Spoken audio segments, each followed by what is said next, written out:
Hello and welcome to the Kit Locker, our podcast of Black Site Media with me, Simon Roberts. And me, Jason Blackiston. And today we are looking more or less at the conclusion of our trawl through the weapons, equipment and uniforms of the SAS Special Projects team with the last set of kit in my collection, which dates roughly from the period 2004 to about 2008. So relatively short span. Yeah.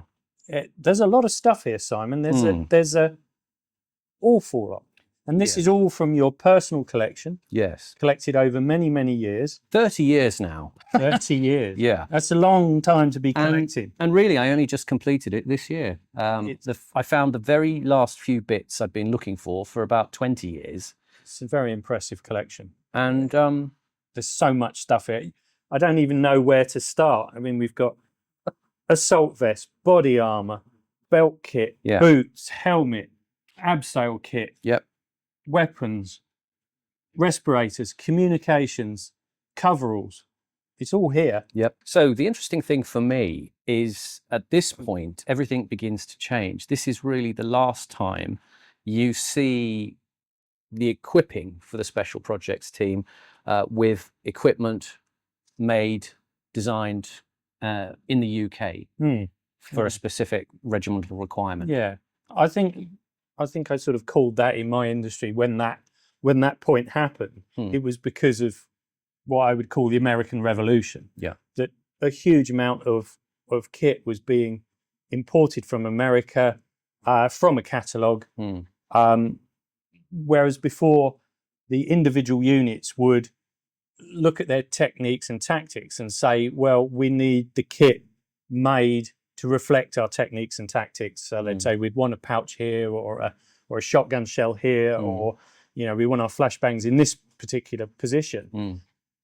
But then when the large catalogues came through, absolutely full of really wonderful goodies from Eagle and Black Hawk and all these companies, then suddenly police sort of would say, well, that will fit our needs, and they'd modify their techniques and tactics slightly to fit the equipment rather than the other way round. And I noticed it very, very suddenly, is that suddenly the requirement for all this custom-made kit stopped. We stopped getting inquiries. And it was all down to one main company within the UK that was importing this stuff, that were very aggressive and pushing towards the police firearms teams and the special forces. That caused the whole industry to change.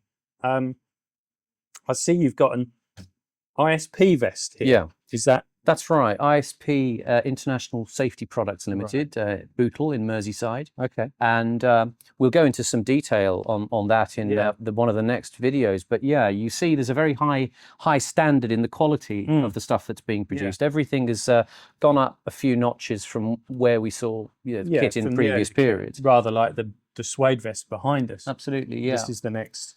This is the sort of, in a sense, the last evolution of, we called them the cottage industries that built a lot of this sort of equipment.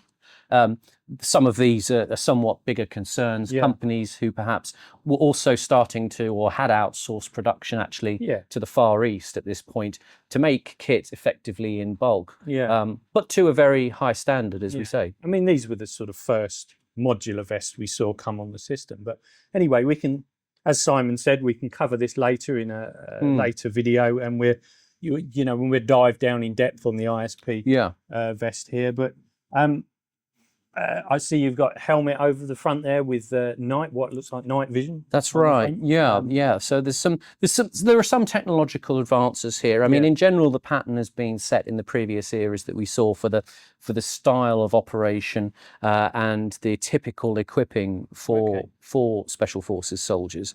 And in some senses, much has not changed really. But the updating that we're going to have a look at here represents some interesting developments in the styling, if you like, of equipment. And a lot of this, as we say, it follows things like the Iraq War, the Afghanistan War, and the way that, if you like, the speed and pace of operations changed the way that soldiers thought about equipment, about where they wanted to wear it, what sort of styles of I'm going to start this bit again because I'm just waffling a bit. That's all right. It was good. Yeah. Don't worry. I think what begins to happen is that soldiers are having more immediate operational experience coming back from wars in the Middle East, and perhaps start to think about the equipment they use more in a different way. Yeah. Okay. So what do you think is the most obvious major technological change from the previous incarnation of kit to this incarnation of kit? What do you think is the major change? Do you think it's the vests, probably? I think it's things like the vest. It's things that we're tending basically to see more sort of nylon, synthetic fibers. We're doing away with sort of the old leather equipment. Yeah. And the stuff, it tends to be more bespoke. It tends to be more specific, but perhaps it's got to a level whereby it's just meeting that emergence of the flexible systems like MOL with vests with multiple configuration possibilities and so on. I think that's a very important point that you've made. This emergence of nylon, and I'm very hot on the fire resistant stuff as it was my industry, making fire resistant equipment for special forces. And I noticed that now there's a lot more nylon. Perhaps there's been some time passed before a serious incident, between a serious incident, for instance, like the Iranian embassy siege, when someone got burned and then they went all out to make everything fireproof. Yeah. And then a period of time passes, no one gets burnt. And then they think, well, okay, no one's been burnt for a while. Then do we actually need this fireproof kit? And they start moving away from it. Yeah. And then before you know it, lessons have been forgot. Yeah. And it's a cycle that I've seen go round a couple of times now from people using fire resistant kit. It stops burns. It's very effective. Yeah. The layering system, etc. So people are not getting burnt. Yeah. The statistics don't show that people are getting burnt. So they think, why do we need fire resistant clothing? Yeah. When it's actually that's preventing the burns. So but on the upside, I think you're also seeing sort of improvements in ergonomics. Yeah. You're beginning to see things that are sort of not exactly tailored, but they're a little bit better designed in terms of comfort. And perhaps that is, leading to the sorts of things like, if we take things like body armors, for example, the way we look at body armors now, they can often be quite minimal compared to what's worn in this period. So I think there's a sort of there's a sort of scaling down, and people are focusing on, well, where do you really need protection? Yeah. Where do you really need to carry equipment? You see things like pistols are being strapped to the front of that's all changing of plate now. carriers for a period in the Middle East. And the SP team equipment, to some extent, starts to merge into what's being worn in other theatres. Yeah. Because, special forces troopers are finding it practical to change the configuration from the kind of off-the-shelf stuff that is being issued. I suppose if you've been working in a, let's say, a different environment for a long, long time, and then you perhaps drop onto a team a counter-terrorism team where you're working on home soil, and the kit's, you're not going to completely change your kit. If you're used to having a certain piece of equipment in a certain place, then it's, well, okay, I've rolled like this for 3 or 4 years. Yeah. You don't want to need to be sort of reprogramming your biodynamics to reach somewhere else for a piece of equipment. So things are going to be very, very led by operational experience. Yeah, and where it goes after this, really, as I say, after about 2008, you see some of these pieces retained, and then some new bits come in, and it's less of the kind of black kit. You begin to see helmets that are from the Green Army sort of colour scheme, or you're seeing armours that are not black or blue or sort of coordinated. Well, I must admit, I did see a Special Forces unit training, and not one of them was in the same piece of kit. Yeah. Yeah. Some were wearing And coveralls, some were wearing that sort of just trousers. that sort of spiritually That offends you. me. I Yeah, can see yeah, that. yeah. I like Offends the you.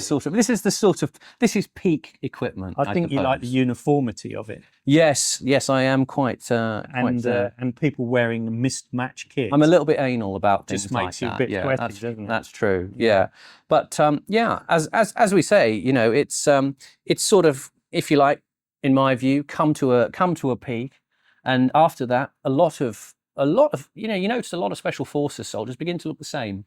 You know, similar styles Well, I all over the certainly world. noticed that when I stopped travelling, and I saw special forces units from all over Europe, all down to the Far East. Yeah, And it was getting to that point. They all were looking yeah, fairly the same. yeah, They chopped out the same catalogue. yeah. You know, they all had the mole vest, you know, the sort of BDU, Yeah, blue or black BDU trousers, yeah. etc. It wasn't like this era of kit, And you know, where there was a sort of classic style to it. yeah, and everyone was different. And a lot of the operational theatre in the Middle East sort of then kind of bleeds into, you know, this thing of, you remember the time at the Middle East wars, you would see these pictures of American operators with the long beards and the caps and the jeans, and people would talk about high-speed, And low drag, skull and crossbone patch and all that sort of stuff, and tactical. And so it actually, in a way, there did become more of a kind of a fashion race as well. Well, yes, that is a very valid point. I remember going to see a police force, and they were all walking around in 511 muscle mapping t-shirts. Yeah. And it was all down to what was cool, what was the latest thing, what they looked good in, more than what was functional. And they would look in the catalogue and say, "Wow!" They'd see an image. Yeah. This is certainly what the image is so important nowadays, as you know, black site media. Image is king. You know, it's black site media provides an image. Yeah. And it is down to imagery now. And I think there was a great saying years and years ago about tactical training, that the cops watch the films and the films watch the cops. Right. Yeah. And you get this sort of spiral of the feedback loop of feedback loop. Yeah. That's a very good way of describing it. And I think there was a certain amount of that, certainly in the sort of coming up to 2010, 2015. There was a feedback loop of what was cool. Yeah. And I've never thought of it like that. And that's an actual really, really valid point. Well, because the image sort of begins to affect how people think about operational style as well. Yeah. And so there is this, you know, there is this thing I noticed as well, which when you talk to some of the older special forces guys, our British special forces, the SAS, the SBS, there was also a sort of a change in the body phenotype. You know, when back 30, 40 years ago, you might have had, you know, what my friend, the late Mel Parry, talked about, the racing snake. You could have quite slim guys, quite sort of wiry kind of guys, who were, you know, and the style of the equipment we saw in previous eras was not quite as bulked up as a lot of this stuff became. A lot of the weight bearing sort of moved up the body, and you see the body armor is plastered with all kinds of bits and pieces. Yeah, rather than hanging on a belt. Yeah. So you can, you know, you can run, you can be a bit more mobile, and you have things to hand. Yeah. But it also seems that the body phenotype changes because the upper body strength carrying a lot of this stuff has to change. So you begin to see the more, let's say, muscle-bound people that you now see. Yeah, I did notice a lot of the guys were sort of spending a lot more time in the gym. Looked a lot. I don't think they were any fitter. They just, as you say, the shape changed. The shape of the average guy wandering around completely changed. And it's surprising how quickly that happened. Yes, there was a sort of thing where the emphasis changed in a way, perhaps in my layman civilian perception, to sort of, I met some US Marines once in Australia who were being hosted by the SAS out there for a Remembrance Day parade.